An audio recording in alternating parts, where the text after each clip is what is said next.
Hello hello hello सफल 2.0 batch के अंदर मैं एक बार फिर से आप सभी सीयूटी एस्पायरेंट्स का सीयूटी वाला चैनल पर स्वागत करता हूं। आज क्लास 12 का एक छोटा सा चैप्टर, लेकिन सीयूटी के लिहाज से इंपॉर्टेंट चैप्टर है, इलेक्ट्रोमैग्नेटिक वेव्स, जिसको प्यार से ईएम वेव्स भी हम लोग कहते हैं। ये कड़ी बनता है, यानी ये एक जॉइंट बनता है, एक लिंक बनता है फर्स्ट बुक और सेकंड बुक के बीच में। इसके बाद रे ऑप्टिक्स स्टार्ट हो जाएगा, यानी हम लोग लाइट की प्रॉपर्टीज के बारे में जानना शुरू कर देंगे अगली क्लास से। तो आज के लेक्चर के अंदर हम लोग ये जानेंगे कि लाइट जैसी और ईएम वेव्स कैसे प्रोड्यूस होती हैं, कैसे ढूंढी गई हैं, कुछ इतिहास से बातों को उठाएंगे, है ना, और आगे चलेंगे।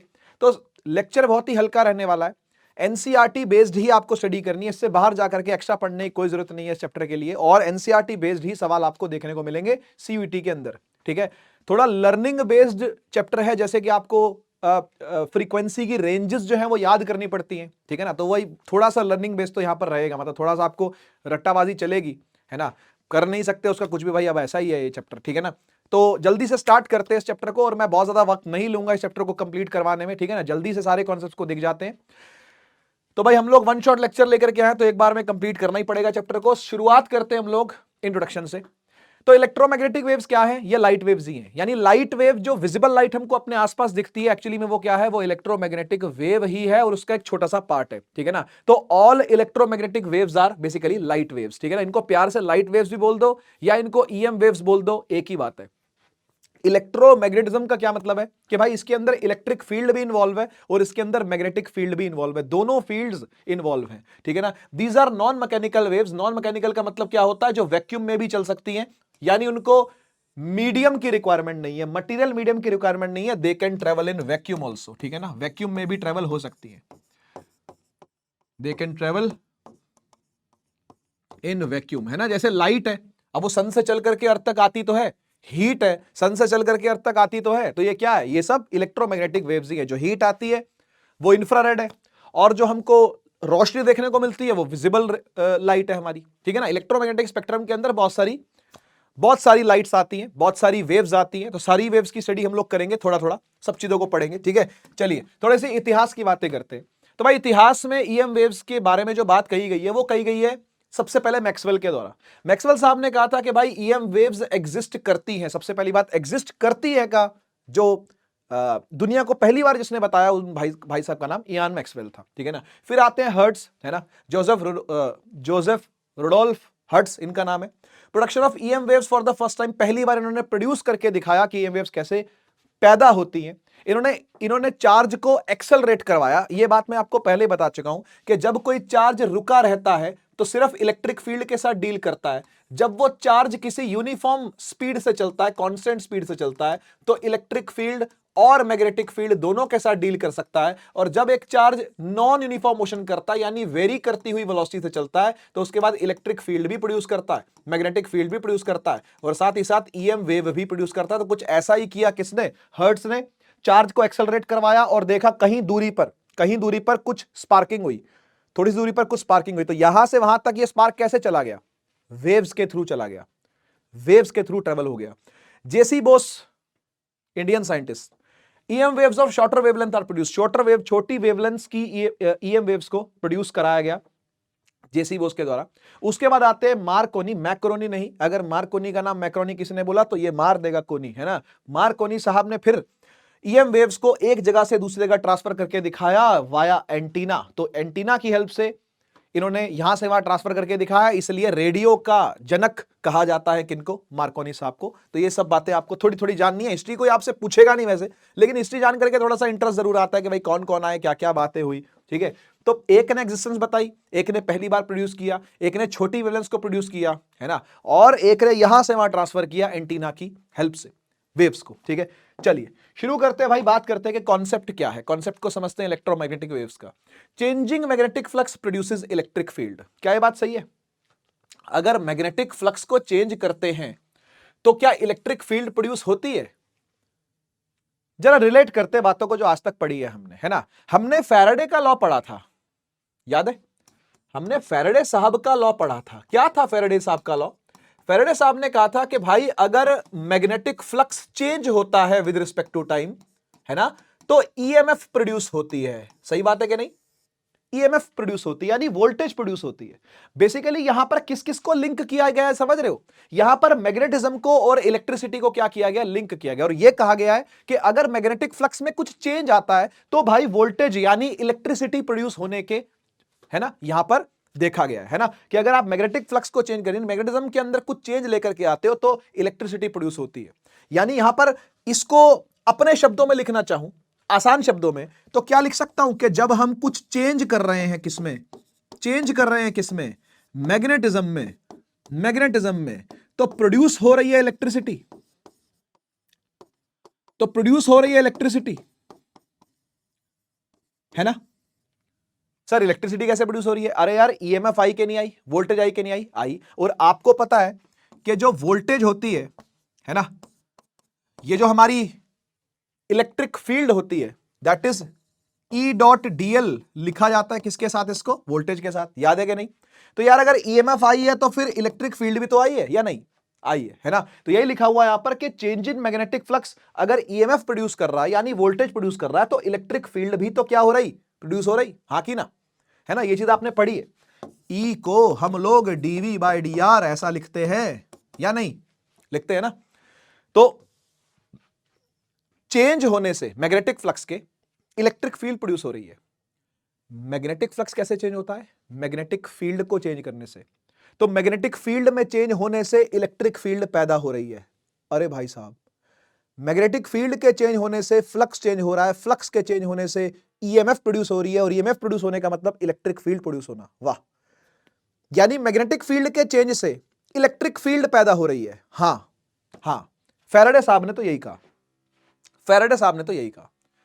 लेकिन नेचर को तो सिमेट्री पसंद है, ये बात मैं दूसरी बार बोल रहा हूं, है ना। जब से मैं सफल 2.0 में पढ़ा रहा हूं दूसरी बार मैंने ये बात बोली है कि भाई नेचर को तो सिमेट्री पसंद है। तो नेचर क्या कहती है? नेचर कहती है भाई जिस तरीके से मैग्नेटिक फ्लक्स के चेंज होने से, बात को समझना, मैग्नेटिक फ्लक्स के चेंज होने से इलेक्ट्रिक फील्ड पैदा हो रही है, वैसे ही इलेक्ट्रिक फील्ड के चेंज होने से मैग्नेटिक फील्ड भी पैदा होनी चाहिए। लिखा हुआ देखो, since nature is symmetric so changing electric flux भी क्या करना चाहिए, मैग्नेटिक फील्ड प्रोड्यूस करना चाहिए। यानी अगर चेंज इलेक्ट्रिसिटी में हो, है ना, कुछ चेंज इलेक्ट्रिसिटी में हो तो भाई उससे मैग्नेटिज्म प्रोड्यूस होना चाहिए, उससे मैग्नेटिज्म प्रोड्यूस होना चाहिए। ठीक बात है कि नहीं? तो दो लोगों का दिमाग ठनका, है ना। तो इस पे किन्होंने बहुत काम किया? मैक्सवेल साहब ने बहुत काम किया इस बात पर, ठीक है ना। मैक्सवेल की ही कहानी थी ये सारी गढ़ी गई, है ना। इन्होंने इस पर बहुत काम किया और निकाला एम्पियर मैक्सवेल लॉ, ठीक है ना। एक एम्पियर लॉ आपने पहले भी पढ़ा था, बी डॉट डीएल वाला, है ना। अब इसके अंदर ये कुछ कुछ चेंजेस करते हैं और इस B dot DL equals to mu naught times I enclosed के अंदर अपना भी एक करंट ऐड करते हैं। और ऐसा क्यों करते हैं मैं इसको समझाता हूं। तो भाई एम्पियर साहब ने तो अपनी बात यहां कह के खत्म कर दी थी कि भाई देखो बी डॉट डीएल का अगर हम लाइन इंटीग्रल लेते हैं तो वो mu naught times I enclosed के मल्टीपल होगा। ठीक बात है, सही कहा था। लेकिन किसने कहा था? एम्पियर साहब ने। एसीएल एम्पियर सर्किटल लॉ था ये। इसमें मॉडिफिकेशंस करे किसने? मैक्सवेल ने। कैसे करे उसको समझाता हूं। क्या किया कि भाई एक कैपेसिटर को बैटरी से कनेक्ट किया। अब ध्यान से सुनना जरा, हुआ क्या, जैसे ही ये वोल्टेज चालू हुई, वोल्टेज चालू होती है तो भाई करंट बढ़ता है, करंट बढ़ता है तो चार्ज बढ़ता है। चार्ज यहां पर क्या कर रहा है? इंक्रीज कर रहा है। क्या मैं ऐसा कह सकता हूं कि चार्ज इस कैपेसिटर पर क्या कर रहा है बेटा? इंक्रीज कर रहा है। यानी यहां पर चार्ज जमना चालू हो रहा है, यहां भी और यहां भी। और यहां पर क्या प्रोड्यूस हो रही है? एक इलेक्ट्रिक फील्ड प्रोड्यूस हो रही है। गलत बात तो नहीं बोल रहा? नहीं, ठीक है ना। तो जब तक ये चार्ज पूरा जम नहीं जाएगा तब तक करंट चलेगा, आपको ये बात पता है। और जैसे ही चार्ज पूरा जम गया इस पर, करंट बंद हो जाएगा। You know it very well. तो अगर मैं ये कहूं कि भाई ये करंट चला आई, ये करंट चला आई, ये करंट चला आई, है ना, और यहां भी वो करंट चला आई, यहां भी वो करंट चला आई, यहां भी वो करंट चला आई, तो बड़ा अजीब सा लगा, बड़ा अजीब सा लगा। किनको?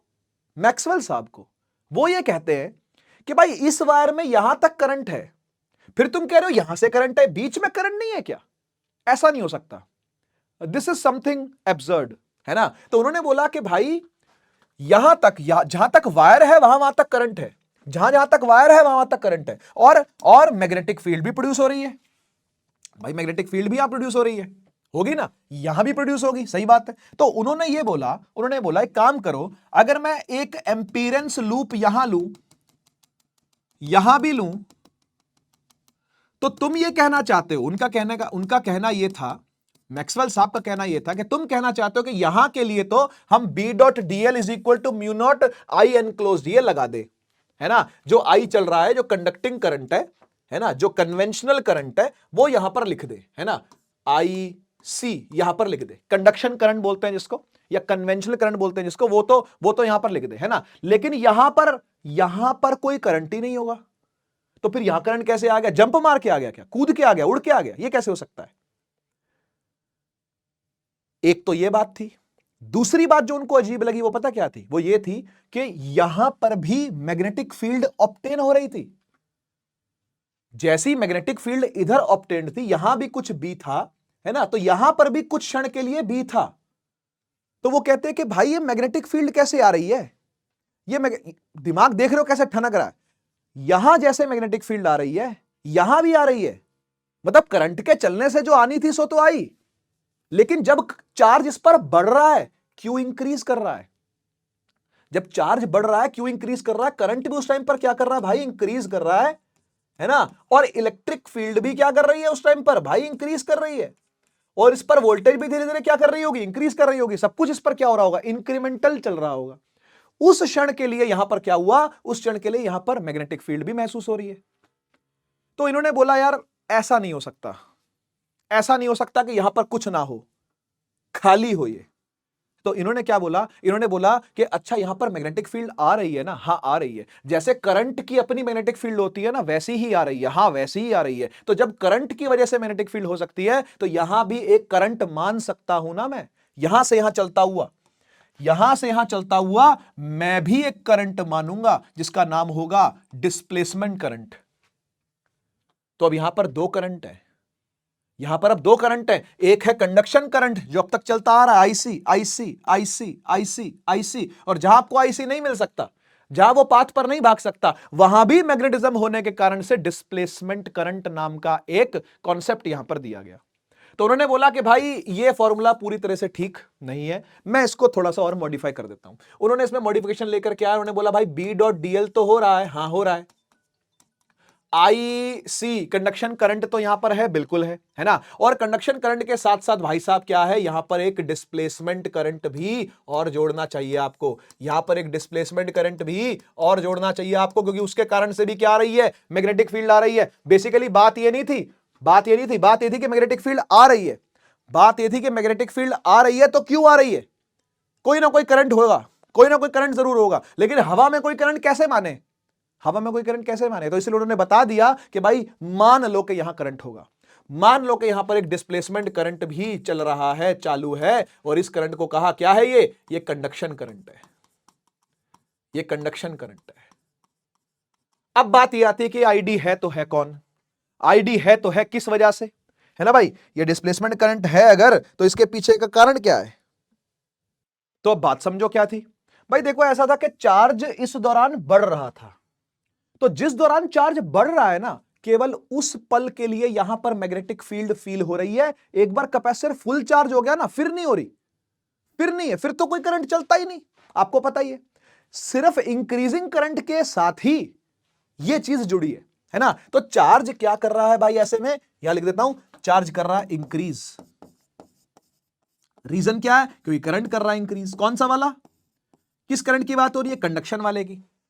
कंडक्शन बढ़ रहा होगा उस क्षण के लिए, है ना भाई। एकदम से तो नहीं 5 एम्पीयर हो जाएगा। अगर मान लो 5 एम्पीयर भागना है करंट को मैक्सिमम, तो पहले 1 भी होगा, 2 भी होगा, 3 भी होगा, 4 भी होगा, 5 भी होगा, ऐसे चलेगा ना। तो जब करंट बढ़ रहा होता है तो चार्ज भी क्या हो रहा है? इस प्लेट्स पर बढ़ रहा है। इलेक्ट्रिक फील्ड भी क्या कर रही है? बढ़ रही है। अच्छा, इलेक्ट्रिक फील्ड का फॉर्मूला क्या था? याद है? इलेक्ट्रिक फील्ड होता था एप्सिलॉन नॉट, सिग्मा अपॉन में एप्सिलॉन नॉट, है ना, याद है ना। और सिग्मा क्या होता है भाई? Q by epsilon not.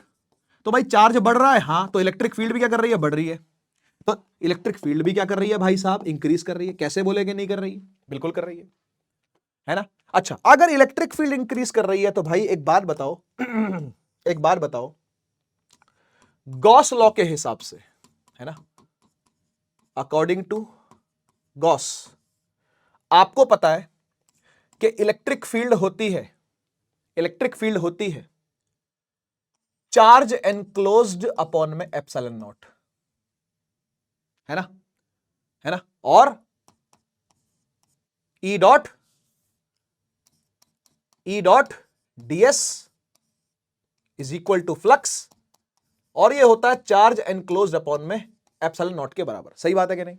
अब एक बार बताओ, अगर इलेक्ट्रिक फील्ड बढ़ रही है भाई साहब, अगर इलेक्ट्रिक फील्ड बढ़ रही है तो फ्लक्स बढ़ रहा होगा, इसमें से फ्लक्स बढ़ रहा होगा, है ना, खूब सारा फ्लक्स इसमें से पास हो रहा होगा। सही बात है। तो अगर मैं चार्ज निकाल लूं यहां से, चार्ज एनक्लोज निकाल लूं यहां से, तो वो क्या आ रहा है? वो आ रहा है फाई इंटू एप्सिलॉन नॉट, है ना, इलेक्ट्रिक फ्लक्स है जी ये, है ना, क्या है ये? इलेक्ट्रिक फ्लक्स है ये, बिल्कुल ठीक बात है, इलेक्ट्रिक फ्लक्स। अच्छा, अब अगर मुझे करंट निकालने की तरफ बढ़ना है, क्योंकि मैं डिस्प्लेसमेंट करंट की जो यहां पर बात करी गई है, पेशकश रखी गई है, उसका फॉर्मूला निकालने के लिए अगर मैं बढ़ूं, तो अपने को पता है कि करंट होता है dq बाई dt। सही बात है सर। q को उठा के वहां रखता हूं, q को उठा के वहां रखूंगा तो भाई ये हो जाएगा, अच्छा, एप्सिलॉन नॉट बाहर आ जाएगा, epsilon naught d phi e by dt। कोई दिक्कत तो नहीं भाई साहब? कुछ देखने को मिल रहा है यहां से? इलेक्ट्रिक फ्लक्स में चेंज आ रहा है, इलेक्ट्रिक फ्लक्स में क्या आ रहा है? चेंज आ रहा है। This is a displacement current. आप देख रहे हो डिस्प्लेसमेंट करंट किस वजह से आ रहा है? इलेक्ट्रिक फ्लक्स में चेंज आने से। ऐसे ही कुछ है कि नहीं? डिस्प्लेसमेंट करंट है, डिस्प्लेसमेंट करंट है, रीजन क्या? रीजन है इलेक्ट्रिक फ्लक्स में चेंज है। यानी यहां पर मैं ऐसा लिखना चाहूं अगर इसको, कि भाई B डॉट dl, यानी मैग्नेटिक फील्ड आती है ना, लाइन इंटीग्रल से मैग्नेटिक फील्ड आती है ना, वो किसके बराबर होती है? वो होती है म्यू नॉट इंटू आई एनक्लोज्ड के, है ना। और आई एनक्लोज यहां पर अब तक कौन था? सिर्फ कंडक्शन करंट था। लेकिन अब वो कह रहा है कि भाई आई डी भी है, और डिस्प्लेसमेंट करंट के लिए हमने क्या लिखा? हमने लिखा कि भाई बी डॉट डीएल का line integral mu naught I current, तो आई कंडक्शन तो है ही है, साथ ही साथ क्या है भाई? साथ ही साथ epsilon naught D phi E by D T भी है, epsilon naught electric flux upon में dt भी है ना। यानी यहां से कुछ अपने को यह समझ में आ रहा है, ध्यान से देखना, यहां से अपने को कुछ यह समझ में आ रहा है कि भाई इलेक्ट्रिक फ्लक्स में चेंज करने से, बोले तो इलेक्ट्रिक फील्ड में चेंज करने से मैग्नेटिक फील्ड प्रोड्यूस हो रही है। आया कि नहीं आया? ठीक है ना भाई। उल्टा तो हमने देख लिया था, उल्टा तो हमने देख लिया था कि मैग्नेटिक फ्लक्स के चेंज करने से इलेक्ट्रिक फील्ड आती है। ये देखो, मैग्नेटिक फ्लक्स के चेंज करने से ये आ रही है ना। और हमको पता है कि जो वोल्टेज होती है वो E डॉट डी आर ऐसे लिखी जाती है, कोई दिक्कत तो नहीं, है ना। तो E डॉट डी आर का अपने को पता है कि वो minus D phi B by D T, यानी मैग्नेटिक फ्लक्स में चेंज से इलेक्ट्रिक फील्ड आती है, लेकिन इलेक्ट्रिक फील्ड और फ्लक्स के चेंज से मैग्नेटिक फील्ड भी आती है। उधर प्रूव कर दिया इस बात को, ठीक है ना। तो अब तक हम क्या कर चुके? अब तक हम भाई दो इक्वेशन तो देख चुके, है ना। एक इक्वेशन ये वाली, और एक दूसरी इक्वेशन कौन सी वाली जो पहले देखी थी? पहले वाली कौन सी देखी भाई? ये वाली, कि यार E डॉट dl, है ना, इज इक्वल टू किसके बराबर था भाई? D phi by D T, है ना। सही है कि नहीं है? आप देख सकते हो यहां पर ये क्या कह रहा है बेटा? ये किसका लॉ था? ये किसका लॉ है? ये फैराडे का लॉ है बेटा, है ना। ये फैराडे का लॉ ही तो लिखा है, ये फैराडेज लॉ है। और ये किसका लॉ है भाई? ये अभी अभी देखा हमने, मैक्सवेल और एम्पियर का लॉ। क्या कह रहे हैं दोनों लॉ? जरा एक बार इनसे पूछो क्या कह रहे हैं। ये कह रहे हैं कि अगर आप मैग्नेटिक फ्लक्स को चेंज करते हो तो इलेक्ट्रिक फील्ड प्रोड्यूस कर बैठोगे, और अगर आप इलेक्ट्रिक फील्ड को चेंज करते हो तो मैग्नेटिक फील्ड प्रोड्यूस कर बैठोगे। नेचर लव्स सिमेट्री, है ना। मैक्सवेल एम्पियर लॉ ने यह बता दिया हमको क्या? कि भाई चेंजिंग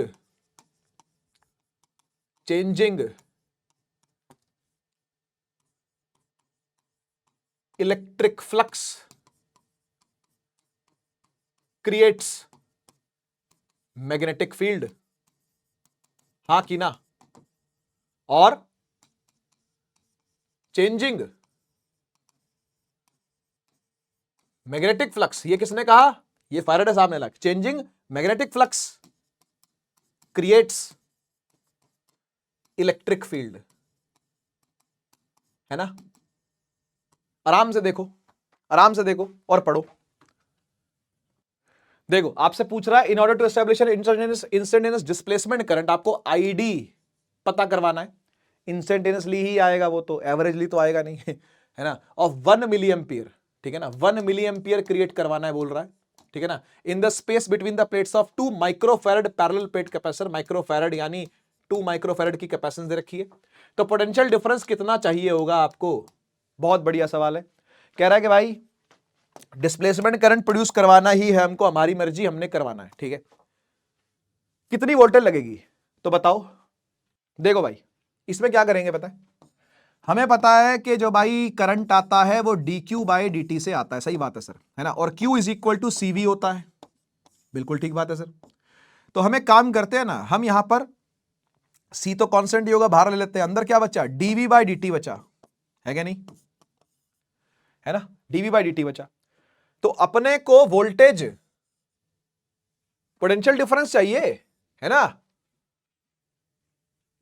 और अपने पास क्या है? आईडी अपॉन में सी, ये अपने को डीवी बाई डी लाके देगा, ठीक है जी। और देखो वैसे भी पोटेंशियल डिफरेंस जो आपको लेना है वो पर सेकंड लेना है, देखो, यानी आपने डीवी बाई डी ही फाइंड करना है, वोल्टेज का change with respect to time, voltage का change with respect to time. और आईडी कितना है बेटा? आईडी है 1 मिली एम्पियर यानी 10 की पावर -3, और 2 माइक्रोफैराड यानी 2 इंटू 10 की पावर -6, 3 तो कट गया, ऊपर चला जाएगा 1000 डिवाइड बाय 2, 500 आ जाएगा, ठीक है? 500 वोल्ट चाहिए पर सेकंड,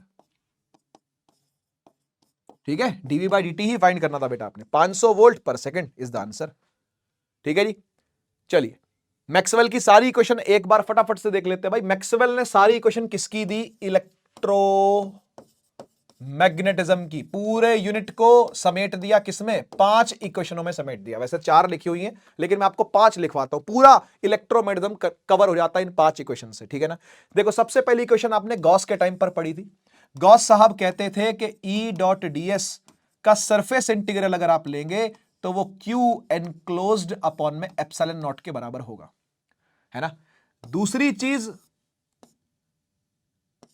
अगर हम गॉस लॉ मैग्नेटिज्म में लगाएं तो इसका आंसर 0 आता है। इसके ऊपर हमने डिटेल में चर्चा करी है, क्योंकि मोनोपोल एग्जिस्ट नहीं करते, है ना? तो इसलिए किसी भी सरफेस में से मैग्नेटिक फील्ड अगर निकली है तो घुसेगी भी, निकली है तो घुसेगी भी, तो ऐसे लगा नहीं सकते हम, ठीक है ना? सरफेस इंटीग्रल के साथ लगा नहीं सकते इसको, ठीक है? उसके बाद हमने क्या पढ़ा? उसके बाद हमने पढ़ा कि भाई अगर आप E.dl कर रहे हो, जो कि वोल्टेज को लिखना ही होता है, ईएमएफ को ही लिखना होता है, तो वो हमेशा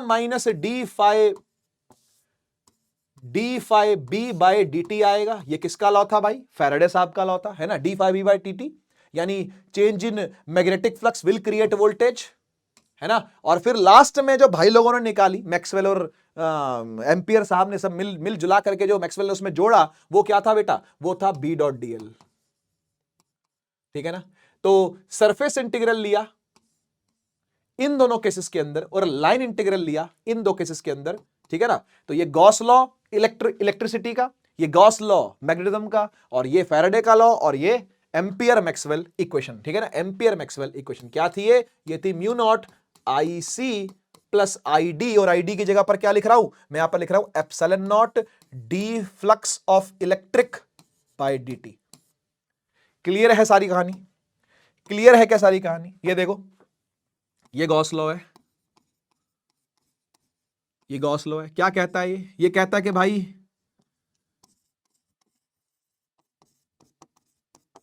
surface integral of electric field will be equal to charge enclosed पर एप्सिलॉन नॉट यानी परमिटिविटी।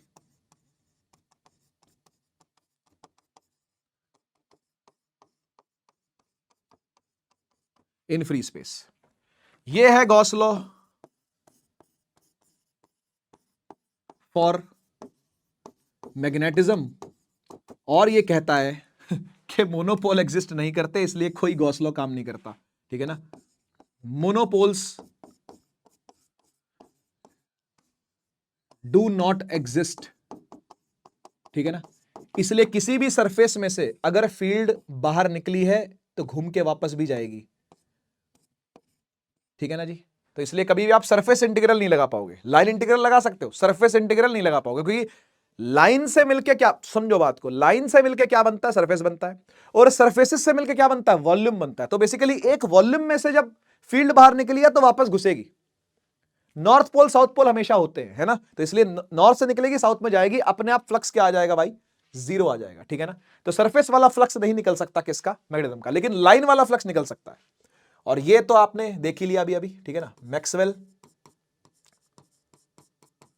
एम्पियर इक्वेशन, है ना, जो ये समझाती है अपने को कि इलेक्ट्रिक फ्लक्स में चेंज आया तो मैग्नेटिज्म प्रोड्यूस होगा, ठीक है ना। और ये फैराडे साहब का लॉ,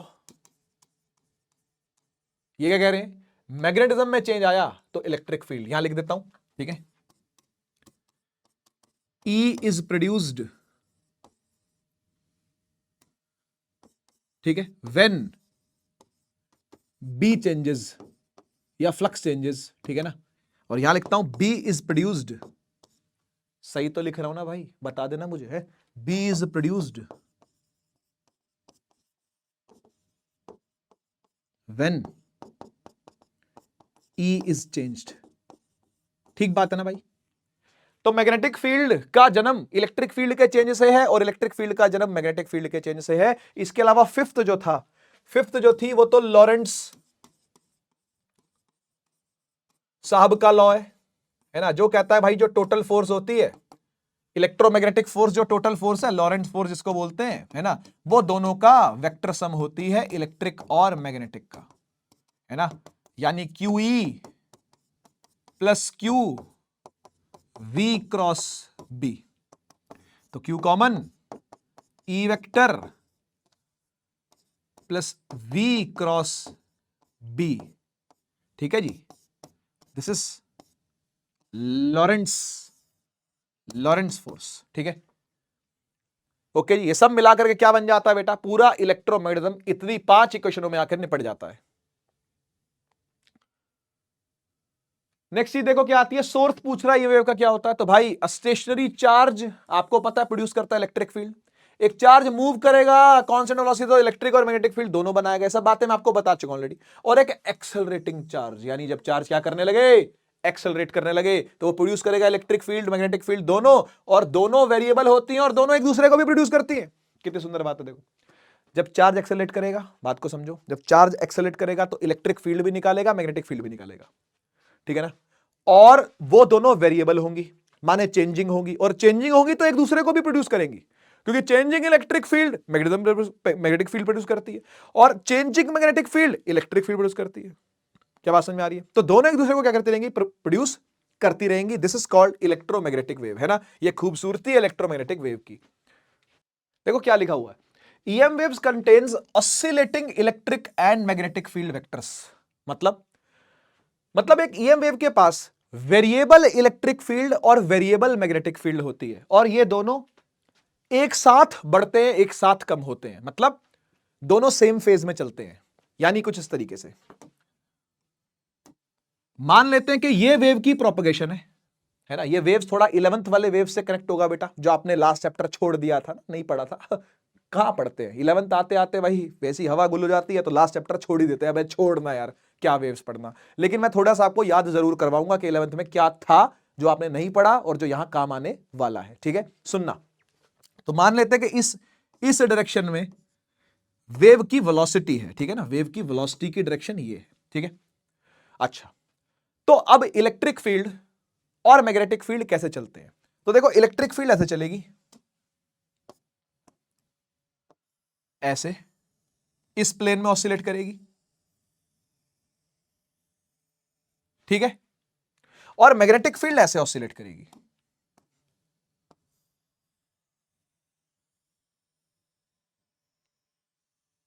ऐसे, ठीक है। यानी वेक्टर दिखाऊं अगर मैं, वेक्टर मुझे दिखाना पड़ेगा, वेक्टर दिखाऊं अगर मैं, तो ऐसे ऐसे ऐसे ऐसे ऐसे, फिर ऐसे।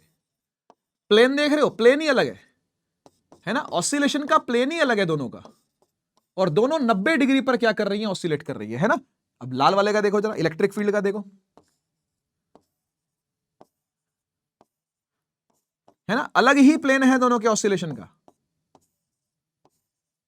एक प्लेन एक्स वाई है ना, और एक प्लेन एक्स जेड है, ठीक है ना। ये देखो, दिस इज, यहां लिख देता हूं, दिस इज इलेक्ट्रिक फील्ड, ठीक है, और ये जो बाहर आ रही है क्या है, ये है मैग्नेटिक फील्ड बी, ठीक है। तो ऑसिलेटिंग इलेक्ट्रिक फील्ड, ऑसिलेटिंग ऐसे इलेक्ट्रिक फील्ड, ऐसे मैग्नेटिक फील्ड, ठीक है ना। तो उससे v की डायरेक्शन भी आप ऐसे निकाल सकते हो। देखो मैं आपको फॉर्मूला बता देता हूं, v होता है बेटा E क्रॉस B, ठीक है। ये देखो, E की तरफ रखा, B की तरफ बंद कर दिया, E क्रॉस B, v जाएगा, ठीक है। तो इस प्लेन में मैग्नेटिक फील्ड है, इस प्लेन में इलेक्ट्रिक फील्ड है। इलेक्ट्रिक फील्ड का वेक्टर ये ऑसिलेट कर रहा है, मैग्नेटिक फील्ड का वेक्टर ये ऑसिलेट कर रहा है, और दोनों एक साथ कर रहे हैं, एक ही फेज में। देखो ये भी ऊपर है तो ये भी बाहर है, ये पीछे है तो ये पीछे, ऐसे ऐसे ऐसे, और वे ऐसे आगे चल रही है, ठीक है ना। अलग सर वाला डांस देखा है सभी ने ना, तो वही है बिल्कुल, ठीक है ना। इलेक्ट्रिक फील्ड ऐसे ऑसिलेट करेगा इस तरह से, और मैग्नेटिक फील्ड इस प्लेन में ऑसिलेट करेगी, और दोनों मिल करके आगे बढ़ेंगे, ठीक है। तो ईएम वेव की डायरेक्शन जो होगी वो इस वेलोसिटी से दी जाएगी, ई क्रॉस बी से डायरेक्शन दी जाएगी, है ना। ई क्रॉस बी, देखो उस तरफ जा रहा है ना, ई की तरफ उंगलियां खोल ली और बी की तरफ बंद कर दी, उस तरफ जा रहा है अंगूठा, ठीक है, ऐसे दिया जाता है। वी वेक्टर जो है वो ई क्रॉस बी वेक्टर है, ठीक है। अच्छा, ऐसे ही हमें समझ में आ रहा है कि वाई डायरेक्शन में कौन ऑसिलेट कर रही है, इलेक्ट्रिक फील्ड, और जेड डायरेक्शन में कौन ऑसिलेट कर रही है, मैग्नेटिक फील्ड, ठीक है ना। अगर मैं इसको वेव की क्वेश्चन से लिखूं तो भाई आप अपने को याद करना पड़ेगा कि वेव होती थी y is equal to A sine omega T minus K X, याद आ रहा है। जब यहां पर माइनस होता था ना बेटा, याद करो, जब यहां पर माइनस होता था ना, तो ये जा रही होती थी कहां, ये जा रही होती थी टुवर्ड्स पॉजिटिव एक्स, ठीक है ना। जब यहां माइनस होता है तो समझ जाओ कहां जा रही है, टुवर्ड्स पॉजिटिव एक्स डायरेक्शन जा रही है, ठीक है। और अगर यहां पर प्लस आ जाए ना, या प्लस आ जाए ना, तो इस तरफ जा रही होती है, ठीक है, ठीक है ना। इस बात को समझ लेना। तो इस टाइम ये कहां जा रही है, ये इस तरफ जा रही है, ठीक है, कोई दिक्कत वाली बात नहीं है। तो ई वाई बी जेड, अब ई वाई का भी एक एम्पलीट्यूड बनेगा ई नॉट, बी जेड का भी बनेगा बी नॉट, ठीक है ना। अच्छा, साइन ओमेगा टी कुछ होगा, है ना, और माइनस का के एक्स होगा क्योंकि इस तरफ जा रही है। इसका भी कुछ ऐसे ही होगा, साइन ओमेगा टी तो होगा और माइनस के एक्स होगा। माइनस के एक्स का मतलब ये है कि टुवर्ड्स पॉजिटिव एक्स डायरेक्शन की तरफ जा रही है, ठीक है ना। ये 11th की थोड़ी सी बातचीत थी, इसके ऊपर क्वेश्चन भी बनेंगे। तो देखो भाई, एनसीईआरटी सवाल है यार, देखो बी वाई आपको दे रखा है, ये एम्पलीट्यूड होगा, फिर साइन के बाद ये ओमेगा होगा, ये सॉरी के होगा, और ये ओमेगा होगा, ठीक है ना। तो इसको हम एक बार अपनी भाषा में लिख लेते हैं। तो b इज इक्वल टू क्या होता है भाई, B naught sine omega T minus K X, ठीक है ना। और ये कैसा दे रखा है, दे रखा है B Y is equal to 2 into 10 की पावर -7, ठीक है ना। फिर t है, फिर साइन है, फिर 0.5 इंटू 10 की पावर 3 x है ना। और यहां पर 1.5, तो पहले मैं यहां से शुरू करता हूं, 1.5 इंटू 10 की पावर 11t, है ना, और माइनस का क्योंकि ये प्लस का है, ठीक है, तो इसलिए आपको समझ में आएगा कि इस तरफ को वेव जा रही है वाली, है ना, प्लस में के है 0.5 इंटू 10 की पावर 3x, ठीक है ना। अब कौन कौन गिवन है एक बार देख लो जरा। आपका जो ये बी नॉट है वो है 2 इंटू 10 की पावर -7 टेस्ला, ठीक है ना, यूनिट है ये। ओमेगा जो है बेटा वो है 1.5 इंटू 10 की पावर 11, ठीक है ना, रेडियन पर सेकेंड होता है ना। और उसके बाद के दिया हुआ आपको, के जो कि होता है, याद है क्या होता है, वेव नंबर, है ना, 2 पाई बाय लैम्डा होता है बेटा, ये 2 पाई बाय लैम्डा, ठीक है, वेव नंबर। ये दिया हुआ है कितना, ये दिया हुआ है जी 0.5, है ना, 0.5 इंटू 10 की पावर 3, ठीक है ना। और ये मीटर में होती है तो ये क्या बनेगा, ये बनेगा मीटर इनवर्स, कोई दिक्कत वाली बात नहीं है। तो आपसे पूछ रहा है कि वेवलेंथ बताइए कितनी है और फ्रीक्वेंसी बताइए कितनी है, तो वेवलेंथ निकल के आ जाएगी, क्या दिक्कत है ना। यहां से वेवलेंथ निकाल लोगे, ठीक है, के दिया हुआ है, के को नीचे ले जाएंगे, 2 पाई के नीचे ले जाएंगे, है ना, तो लेमडा निकल के आ जाएगा ना भाई, 2 पाई बाय के कर लेंगे, ठीक है।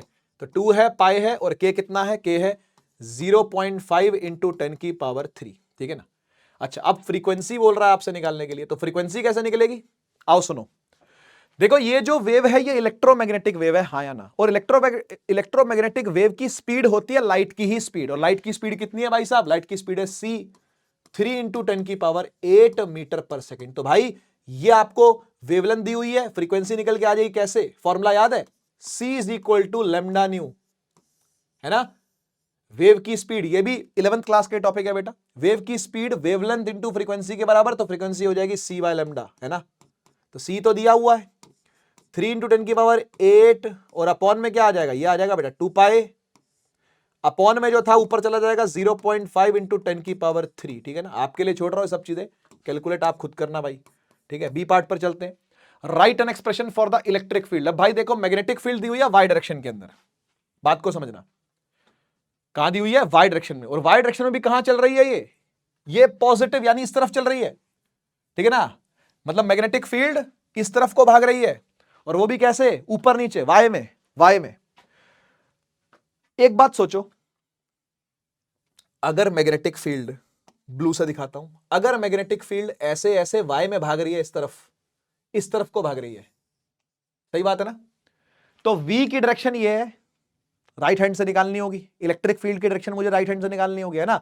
E क्रॉस B होता है v की डायरेक्शन, E क्रॉस B अभी किया था ना, यहां पीछे किया था ना हमने, E क्रॉस B होता है v की डायरेक्शन, ठीक है।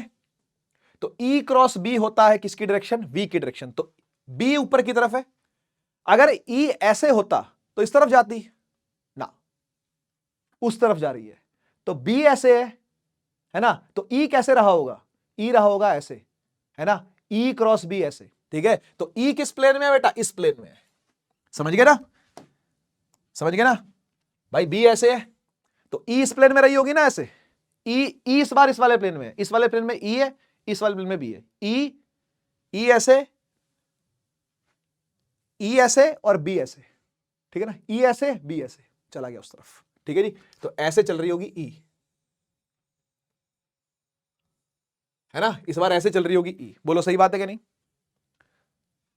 तो हम लिखेंगे कैसे बेटा इसको, हम ऐसे लिखेंगे, EZ में है ना E नॉट साइन के x plus omega T plus के एक्स, कुछ भी लिख दो भाई, ये तो सेम ही रहेगा, ये वाला हिस्सा है ना, ये तो सेम ही रहेगा, ये तो सेम ही रहेगा, कोई दिक्कत नहीं, ठीक है ना। तो के भी डाल दो, ओमेगा डाल दो, सब सेम उसमें फेज में, के भी वही, ओमेगा भी वही, एक्स और टी तो वैसे ही वेरिएबल है ना।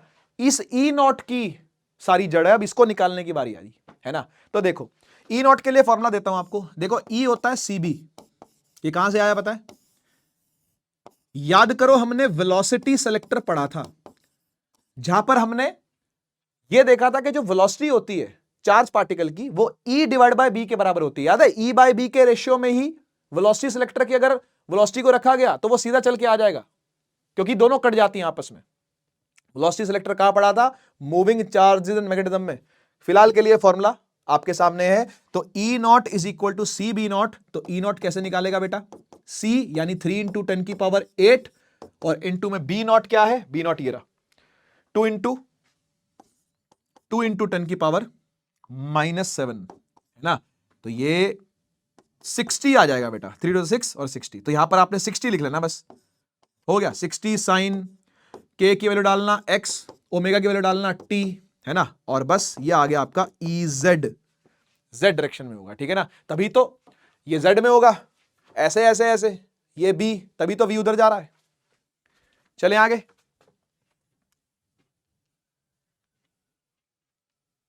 ओके बिल्कुल सेम तरीके से काम करना है, यहां पर भी आपके लिए होमवर्क में छोड़ रहा हूं इस क्वेश्चन को, है ना, कुछ तो होमवर्क में हो, वैसे ही इसमें क्वेश्चन बहुत कम है ना, कुछ तो होमवर्क में दे दिया जाए आपको, ठीक है। तो खुद से दिमाग मारना, फॉर्मूले वही है, घूम फिर करके आपको करने पड़ेंगे। तो देखो भाई इसमें क्या कह रहा है, इलेक्ट्रिक फील्ड जो है वो वेव का पार्ट है, और वो इस इक्वेशन से रिप्रेजेंट किया जा रहा है, ठीक है, कोई दिक्कत नहीं। तो एक बार बताओ, यहां पर EX 0 दे रखा है, इसका मतलब क्या है? इसका मतलब कि X डायरेक्शन में वो ऑसिलेट नहीं कर रहा है ना। X डायरेक्शन कौन सी होती है? ये वाली ना भाई। इस डायरेक्शन में ना वो ऑसिलेट नहीं कर रहा, मतलब ऐसे चल सकता है, ऐसे भी चल सकता है ना, मतलब वो ऐसे नहीं चल रहा। बात समझ रहे हो भाई? ये X डायरेक्शन है, ये Y है और ये Z है ना। तो भाई उसके कहने का मतलब है कि वो ऐसे ऐसे नहीं चल रहा, X की तरफ वो 0 है।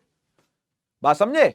X की तरफ वो ऑसिलेट नहीं कर रहा, ठीक है ना। तो ठीक है, तो X की तरफ ऑसिलेट नहीं कर रहा, ठीक है। तो moving along Y direction, Y की तरफ मूव कर रहा होगा विद फ्रीक्वेंसी इतना, हर्ट्स एंड वेवलेंथ इतना। देखो यहां पर इतना समझ में आ गया कि X की तरफ नहीं कर रहा, यहां लिखा हुआ है कि Y की तरफ ऑसिलेट कर रहा है। EX की वैल्यू देख करके समझ में आ कि X की तरफ ऑसिलेट नहीं कर रहा, और Y को देख के समझ में आया कि Y की तरफ ऑसिलेट कर रहा है। मेरे बच्चे, अगर Y की तरफ ऑसिलेट कर रहा है तो Y डायरेक्शन में मूव कैसे कर सकता है? आप इस बात को समझ रहे हो? अगर वो Y की तरफ ऑसिलेट कर रहा है, इसका मतलब क्या हुआ? ये देखो, जैसे ये X की तरफ ऑसिलेशन दिखाया मैंने, तो क्या ये X की तरफ जा रही है? नहीं, ये Z की तरफ आ रही है। बोलो हाँ। X की तरफ ऑसिलेट करके ये X की तरफ नहीं जा सकती। X की तरफ ऑसिलेट करके X की तरफ, ऐसे ये बोल रहा है, ऐसे ये बोल रहा है कि भाई Y की तरफ ऑसिलेशन है, तो जाएगी किस तरफ? X की तरफ जाएगी भाई। Y की तरफ क्या चली जाएगी? मतलब ऐसे ऑसिलेट करती करती ऐसे चली जाएगी क्या? बात को समझ रहे हो? तो ये नहीं हो सकता कभी भी, ये तो कतई नहीं हो सकता। अब answer moving along X, moving along X, moving along X है। इनमें से कौन सा है अब ये आपको पता करना है, ठीक है ना। मैंने हिंट दे दिया है ना, ट्राई करो आप खुद।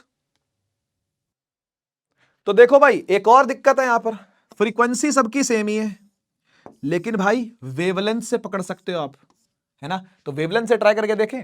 आपको कहीं पर K दिख रहा है क्या? बोलो बोलो बोलो। ओमेगा है, हाँ है। ये क्या है बेटा? KX है ना, ये क्या है? KX। तो KX, K क्या होता है भाई? K होता है 2 पाई बाय लेमडा, और लेमडा निकालने कैसे? 2 पाई डिवाइड बाय K करके। तो 2 पाई तो है, हाँ है, और K ये रहा K। कितना है K? पाई इंटू 10 की पावर -2, पाई से पाई कट गया बेटा, 10 की पावर -2 ऊपर जाएगा तो आ जाएगा 200 metre. 200 metre answer is C. समझे? चलो चलो, अब ये आसान आसान सी चीजें हैं बस इस चैप्टर के अंदर, अब थ्योरी है, कॉन्सेप्ट सारे लगभग हो गए। In these waves E and B very sinusoidally, आपको दिख गया साइन वेव के फॉर्म में चल रहा है, E भी और B भी, है ना। ये इलेक्ट्रिक फील्ड चल रही है ऐसे साइनोसोडली, और मैग्नेटिक फील्ड ऐसे चल रही है, ये ऐसे चल रही है साइनोसोडली। सही बात है ना। तो इलेक्ट्रिक फील्ड मैग्नेटिक फील्ड दोनों को ही देखें,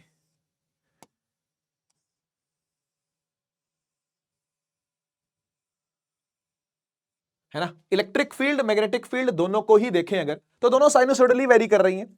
ई और बी मैक्सिमम होती है सेम टाइम पर, सेम प्लेस सेम टाइम पर, है ना, लेकिन परपेंडिकुलर हैं एक दूसरे के, है ना। और डायरेक्शन ऑफ प्रोपगेशन के भी परपेंडिकुलर, यानी डायरेक्शन ऑफ प्रोपगेशन क्या है? ये पॉजिटिव एक्स, है ना। लेकिन इलेक्ट्रिक फील्ड ऐसे में ऊपर है और मैग्नेटिक फील्ड ऐसे में बाहर है। सही बात है, सही बात है। Therefore the phase difference between the two fields is zero, दोनों के बीच में कोई फेज डिफरेंस नहीं है, मैं आपको पहले ही बता चुका हूं, है ना, क्योंकि दोनों सेम टाइम पर ऊपर सेम टाइम पर नीचे जा रही है।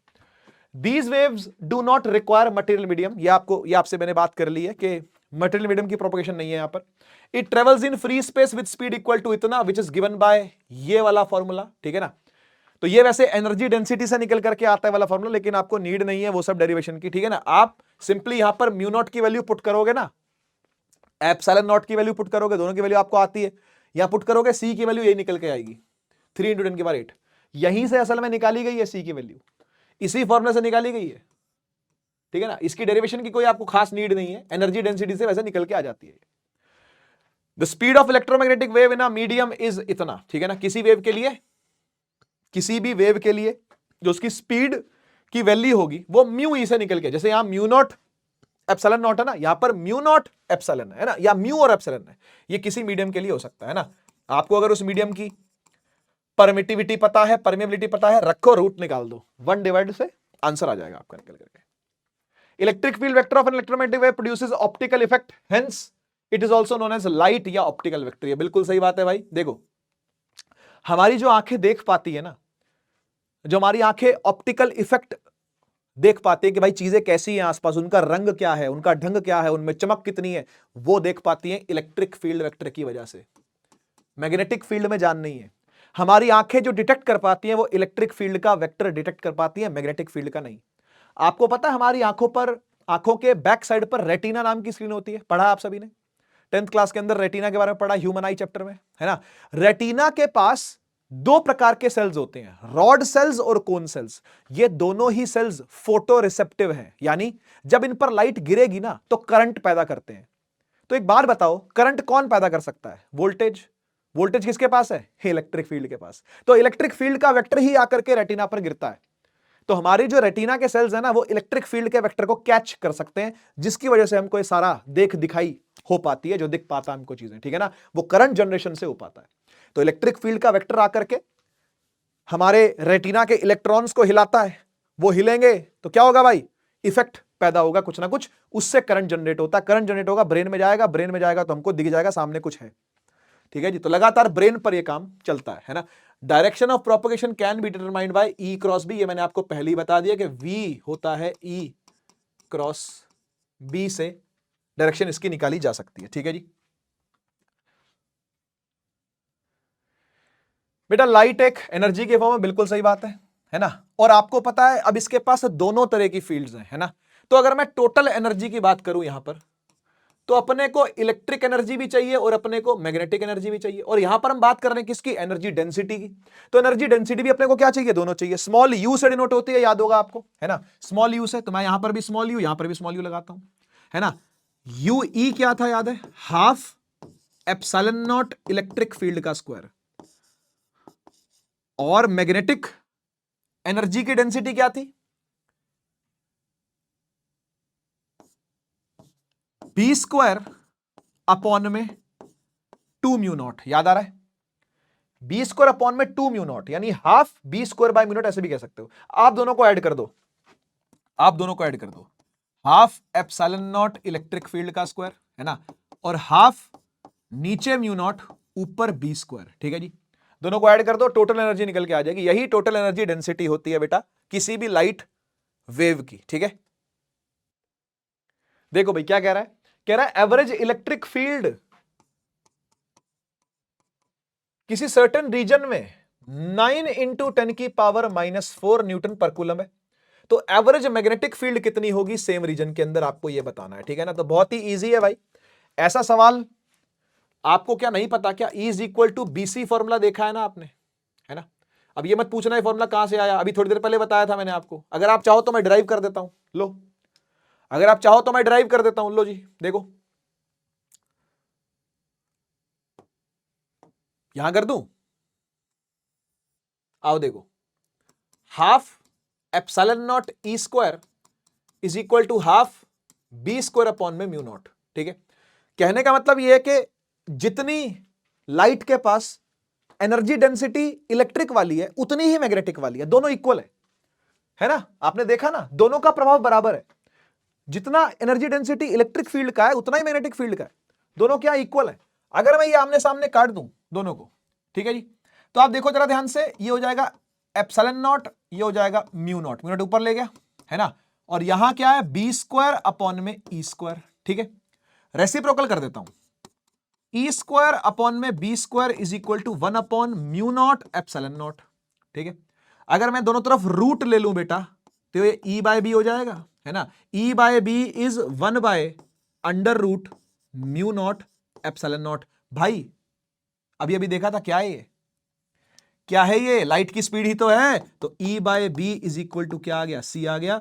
ई is equal to B C, ऐसे याद रख सकते हो आप इसको, ठीक है ना। E is equal to B C, तो यही लगा रहा हूं, बस यही लगा रहा हूं। E average is equal to B average into C. तो बी एवरेज निकालना है, ई एवरेज अपॉन में सी आएगा। ई एवरेज कितना है? 9 इंटू 10 की पावर -4, ये है 3 इंटू 10 की पावर 8, काटा 3 इंटू 10 की पावर -12 टेस्ला। 3 इंटू 10 की पावर 12 टेस्ला। बी ऑप्शन एकदम सही है। आया समझ में? क्या इजी था ना। देखो यार, एक छोटा टॉपिक और है लेकिन अच्छा टॉपिक है, इसका नाम है इंटेंसिटी। इंटेंसिटी किसी भी इलेक्ट्रोमैग्नेटिक वेव की, है ना, जो तेज होता है, इंटेंसिटी का मतलब है तेज, प्रकाश का प्रभाव कितना ज्यादा है, दैट इज इंटेंसिटी। ये होता क्या है, देखो इंटेंसिटी को डिफाइन बेटा ऐसे किया जाता है ना, और ये लाइट वगैरह में काम आएगा, आगे नेक्स्ट चैप्टर्स में काम आएगा। इंटेंसिटी होता है बेटा energy per unit area per unit time,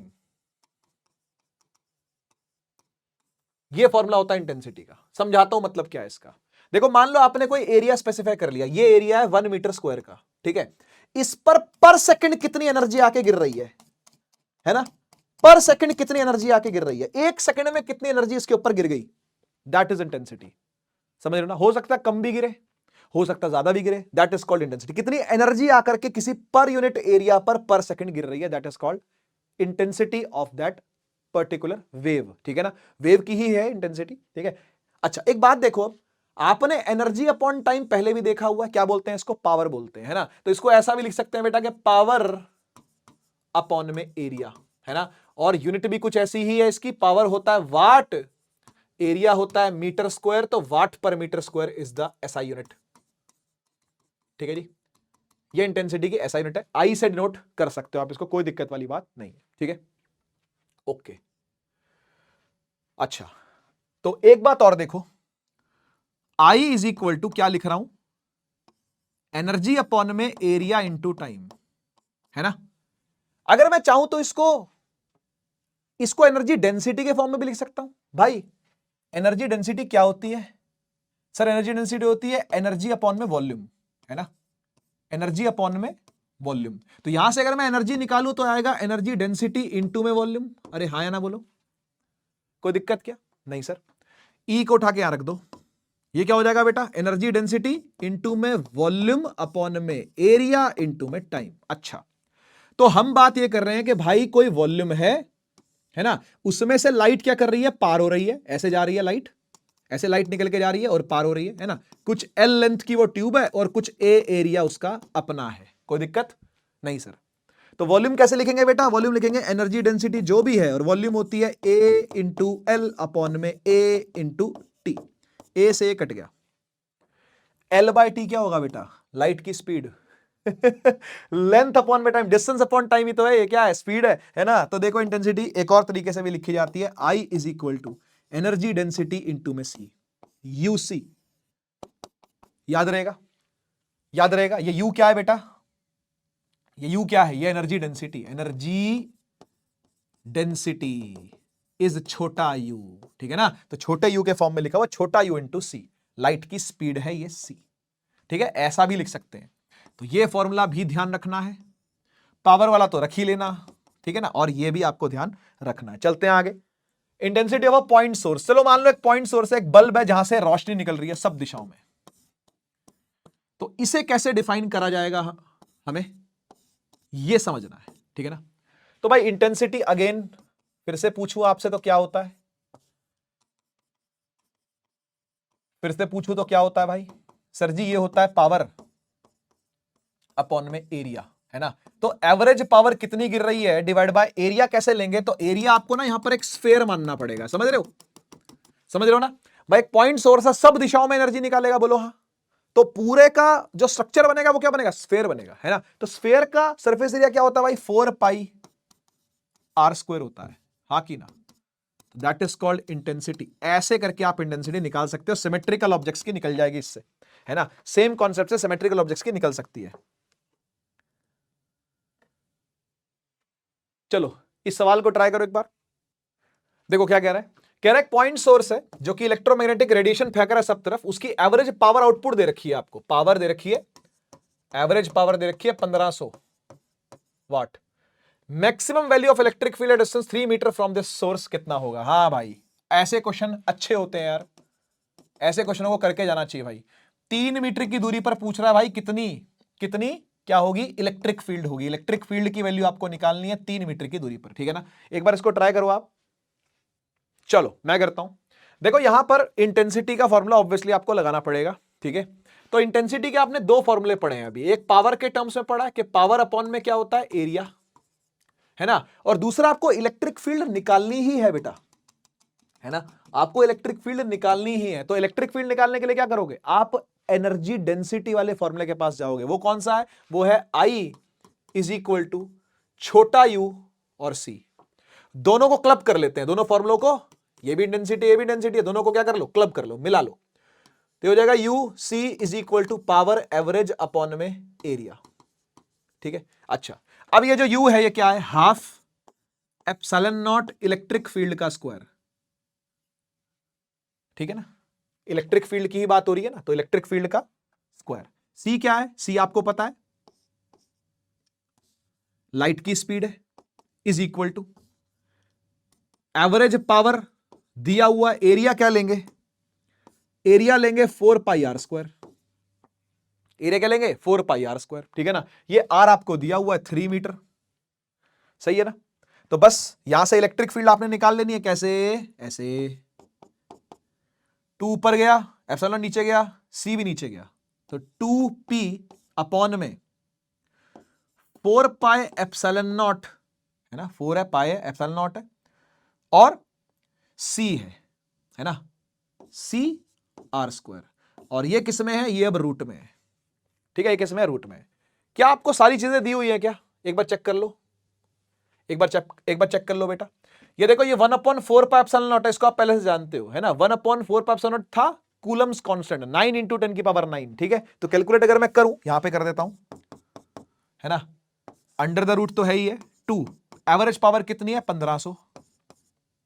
ठीक है, और 1/4 पाई एप्सिलॉन नॉट क्या होता था बेटा, 9 इंटू 10 की पावर 9, तो 9 इंटू 10 की पावर 9 डिवाइड बाय सी कितना है, 3 इंटू 10 की पावर 8 इंटू में आर, रेडियस कितना भाई 3 का स्क्वायर होगा 9, है ना।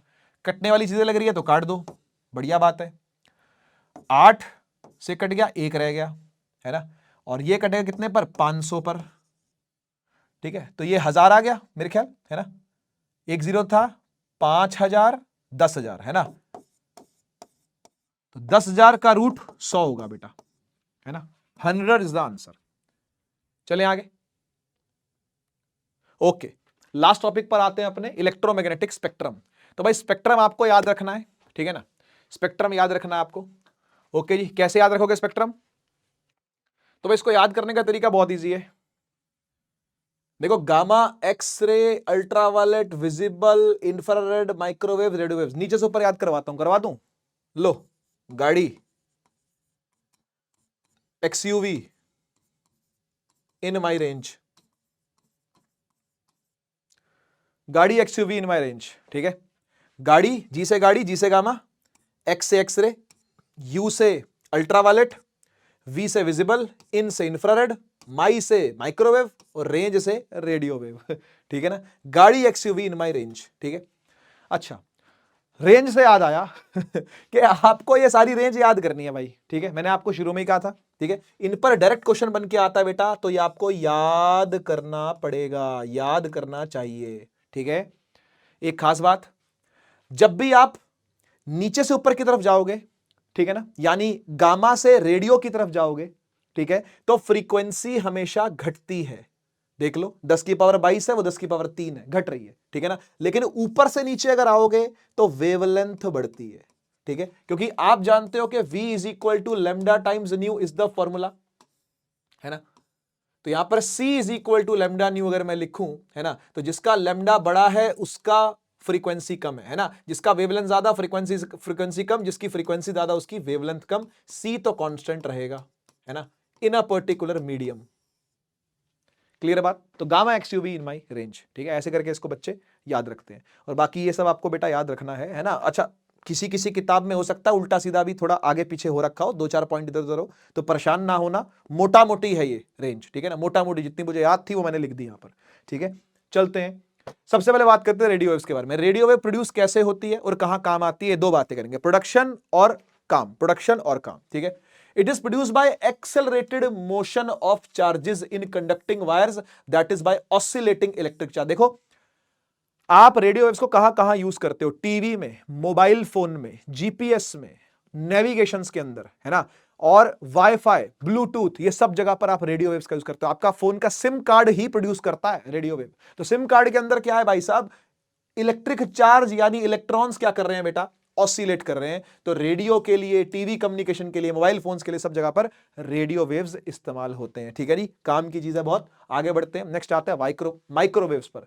माइक्रोवेव्स आपके पास वो अवन देखा होगा आपने जिसमें खाना गर्म करते हैं, तो माइक्रोवेव का यही काम है कि वेव आएगी, पानी को उबालेगी, जो पानी का मॉलिक्यूल है ना उसको फाड़ देती है, गर्म भाप बनाती है उसको, उस भाप से खाना पकता है। खाना तो भाप से ही पकता ना, जो पानी का मॉलिक्यूल प्रेजेंट है ना उसको पकाने का काम, उसको भाप बनाने का काम किसका है, माइक्रोवेव का। तो माइक्रोवेव ऐसे फ्रीक्वेंसी पर ट्यून्ड होती है कि वो उसी मॉलिक्यूल को जाके छेड़ेगी, अदरवाइज वो और किसी को जाके छेड़ेगी नहीं। It is produced by special vacuum tubes called klystrons, magnetrons and Gunn diodes. ठीक है ना, तो ये लोग हैं जो क्या प्रोड्यूस करते हैं, कुछ स्पेशल वैक्यूम ट्यूब्स जो क्या प्रोड्यूस करती हैं, माइक्रोवेव। तो इसी को एलिमेंट बोलते हैं माइक्रोवेव का एलिमेंट खराब हो गया, वो एलिमेंट नहीं होता, वो ट्यूब होती है। ठीक है, तो ये वैक्यूम ट्यूब जो होती है वो क्या हो जाती है, टाइम टू टाइम चेंज करानी पड़ती है, मेंटेन करना पड़ता है उसको। It is used to detect speed of tennis ball, cricket ball, automobile. हाँ ये सही बात है, जो आपने देखा है बॉल डाली है बुमराह ने बॉल क्या डाली है, बुमराह ने 150 किलोमीटर पर आवर से बॉल डाली है, खतरनाक स्पीड में बॉल डाली है। तो वो कैसे डिटेक्ट होती है, माइक्रोवेव डाल करके डिटेक्ट होती है, वो जाती है वेव, टकरा के वापस आती है, पता चल जाता है कितनी स्पीड से भाग रही है बॉल।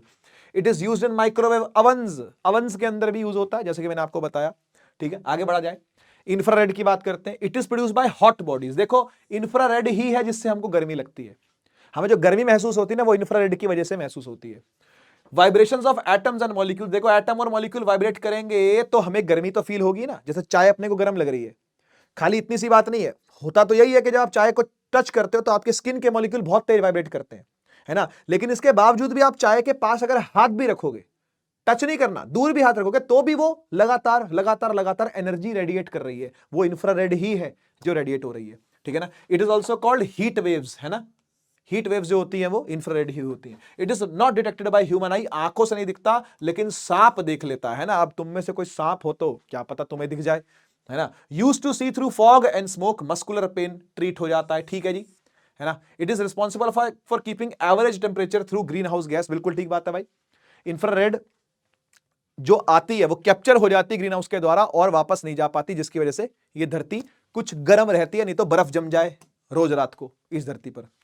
विजिबल रेज हमारे आसपास के सारे रंग हैं, जितने रंग अपने को दिखते हैं सारे वो सब विजिबल रेज ही हैं। It is a narrow range of electromagnetic spectrum, it is produced when electrons jump from lower level to higher level. ये आप सब केमिस्ट्री में पढ़ करके आते हो, है ना, कि भाई ये ग्राउंड स्टेट है, उसके बाद ये पहली एक्साइटेड स्टेट है, ये दूसरी एक्साइटेड स्टेट है। तो यहां से यहां टाप करके जब भी वापस आएगा चार्ज, तो कुछ अमाउंट की एच न्यू, है ना, फोटोन क्या करता है, रिलीज करता है। पढ़ा है ना ये सब, एच सी बाय लेमडा, पढ़ा है ना ये सब। तो ये वो अमाउंट का फोटोन, एनर्जी का फोटोन क्या करता है, रिलीज करता है। तो यहां की एनर्जी अगर E3 है, यहां की एनर्जी E2 है, यहां की E1 है, तो भाई जो भी चेंज आएगा एनर्जी में, जो भी E3 माइनस E2 आएगा, उसी के बराबर का फोटोन निकल करके भागेगा, HC बाय लेमडा निकल करके भागेगा। और इसी लेमडा से हम लोग रंग पता कर लेते हैं कि रंग कौन सा है। ठीक है जी, यस, आगे बढ़ा जाए। अल्ट्रावायलेट के ऊपर बहुत सारी बातें हैं। इट इज प्रोड्यूस बाय सन है, कुछ स्पेशल लैंप्स हैं, वेरी हॉट बॉडीज भी प्रोड्यूस करती है। आपके आसपास एलईडी लगी हुई होगी, आपके आसपास ट्यूबलाइट होगी, वो भी कुछ कुछ अमाउंट में यूवी फेंकती है, ज्यादा यूवी नहीं फेंकती, कम यूवी जरूर फेंकती है वो भी। It is produce when electrons jump from lower level to higher level, lower से हायर लेवल पर जाते हैं, जंप नहीं, हायर से लोअर आते हैं तभी प्रोड्यूस होती है अल्ट्रावायलेट। आपने पढ़ा है Paschen series, बामर series, Brackett series, fund series, इसके अंदर आपने देखा ना अल्ट्रावायलेट भी है, विजिबल भी है और इंफ्रा भी है ना, ऐसी है कि नहीं। तो वहां पर भी आपको क्या देखने को मिलती है, अल्ट्रावायलेट देखने को मिलती है। Most of the ultraviolet radiations coming from the sun are absorbed by the ozone layer in the earth. ये बचपन से आपको बात पता है कि ओजोन हमको प्रोटेक्ट करती है हार्मफुल यूवी रेज से, ज्यादा यूवी रेज हमारे लिए ठीक नहीं है। ठीक है ना, तो ये ओजोन जो है उसका काम करती है। UV rays in large quantity produce harmful effect, ये आपको पता है। ठीक है ना, और ज्यादा मेलेनिन प्रोड्यूस करती है बॉडी में, जिससे कि काली पड़ने लगती है स्किन, है ना, टैनिंग हो जाती है स्किन की। तो आपने देखा जो मजदूर धूप में काम करते हैं, मेहनत करते हैं, ठीक है ना, उनकी जो स्किन होती है वो धीरे धीरे और ज्यादा काली पड़ती जाती है, ब्राउन होते जाते हैं वो। तो this is due to tanning, लगातार यूवी रेज उनके ऊपर पड़ रही है। It is used in water purifiers, UV वाले आते हैं भाई, जर्म्स को किल करने के काम भी आती है यूवी रेज, आपको ये चीज पता होगी। आगे बढ़ते हैं। एक्सरेज पर आते हैं। हर कोई आप में से बचपन में कभी ना कभी एक्सरे करवाने गया होगा, बड़े होके भी शायद हो सकता है गए हो। तो कैसे प्रोड्यूस होती है? तो एक्सरे प्रोड्यूस होती है इलेक्ट्रॉनिक ट्रांजिशन से, मतलब बहुत ही हाई स्पीड पर इलेक्ट्रॉन्स को ऑसिलेट करवाया जाता है, बहुत ही हाई स्पीड पर, इससे एक्सरेज निकल करके आती है। वेरी वेरी हाई अमाउंट में एक्सेलरेट करवाते हैं इलेक्ट्रॉन्स को, तब जाकर के एक्सरे प्रोड्यूस होती है। एक डायग्नोस्टिक टूल भी है भाई साहब, आपको पता ही है ना, छाती का एक्सरे करवाया, दांत का करवाया, पैर का करवाया, हाथ का करवाया, कोहनी का करवाया, कंधे का करवाया, उससे डायग्नोसिस होता है कि क्या प्रॉब्लम है भाई, हड्डी टूटी है कि लिगामेंट में दिक्कत है या कहीं और कोई दिक्कत है ना। इन engineering it is use for detecting faults, cracks, flaws and holes, ठीक है ना।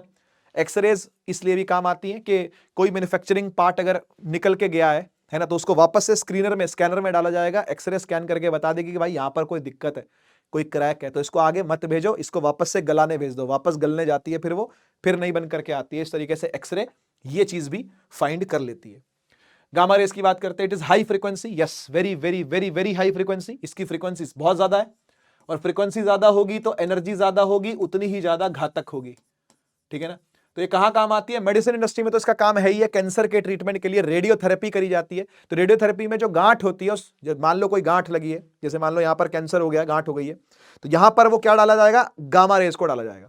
वो क्या करेगी? इसको फाड़ देगी, जला देता है, कैंसर सेल्स को क्या करती है? जला देती है। तो gamma rays very very high energetic waves हैं, ईएम वेव्स हैं, और इनकी पेनिट्रेटिंग शक्ति भी बहुत ज्यादा है। जितनी ज्यादा फ्रीक्वेंसी होती है, पेनिट्रेटिंग पावर भी उतनी ज्यादा होती है। पेनिट्रेटिंग पावर समझते हो?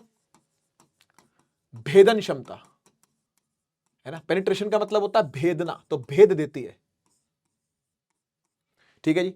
दे आर यूज फॉर कैंसर, ये बता दिया मैंने आपको। They provide important information regarding nuclear structure, ठीक है ना, क्योंकि बहुत ही ज्यादा हाई फ्रीक्वेंसी है, वेवलेंथ बहुत ज्यादा छोटी है, इसलिए कम छोटी वेवलेंथ वालों को हम एटॉमिक स्ट्रक्चर को समझने के लिए भी यूज करते हैं, ठीक है ना। तो वहां पर भी ये काम आती है, ठीक है।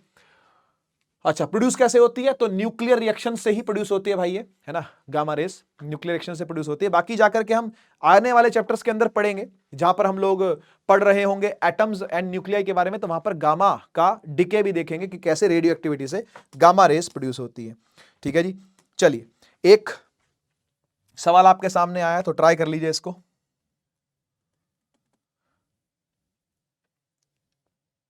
तो देखो भाई, जिस तरीके से मैंने आपको बताया था वैसे ही आप इसको याद रख सकते हो। गाड़ी एक्सयूवी इन माय रेंज, ठीक है।